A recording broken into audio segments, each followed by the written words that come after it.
চাঁদা ছাড়া সড়কে ঘোরে না গাড়ির চাকা।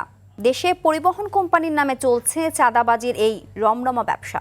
পরিবহনের ব্যানারের নামে ঢাকার ভেতর আদায় হয় দৈনিক চাঁদা, আর দূরপাল্লার বাসে যাত্রা প্রতি নেওয়া হয় ৩ থেকে ৬ হাজার টাকা।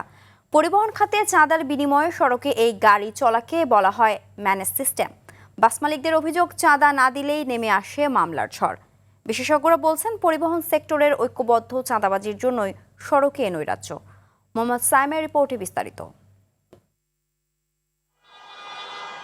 সড়কে বাস নামাতে হলেই যেতে হবে কোনো না কোনো কোম্পানির ব্যানারে, আর এখানেই চলে চাঁদাবাজি। সড়ক পরিবহন নীতিমালায় সব বাস কোম্পানির নামে থাকার বিধান থাকলেও ঢাকার পরিবহন সেক্টরে আলাদা মালিকের নামে থাকে বাস, যে কারণে চাঁদা না দিলেই ওই বাসে নামে মামলা ঝড়।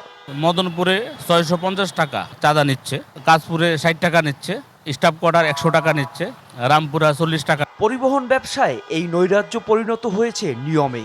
দৈনিক আমাদের 700, 750, 800 টাকা এরকম খরচ আছে। কোম্পানির পরিবার যেহেতু চলতে হইলে এটা দিতে হবে। একই অবস্থা দূরপাল্লার বাসেও।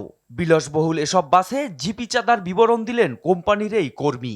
দুইজন মিলে একটা নির্ধারণ হয় যে আমি আপনার বাসটা ঢাকা থেকে কক্সবাজার যাবে এবং যাওয়ার পরে এখানে আবার ঢাকায় চলে আসবে, আপনার এখানে আমাকে 5,000 বা 6,000 একটা টাকা ধরে দেওয়া হয় যে এই টাকাটা আমাকে দিবেন, আপনার লাভ লস এটা হলো, বাকিটা হলো আপনার। এই চাঁদার বিনিময়ে রাজধানী সহ সারা দেশে রুট পারমিট ও ফিটনেসহীন যানবাহন সড়ক দাপিয়ে বেড়াচ্ছে।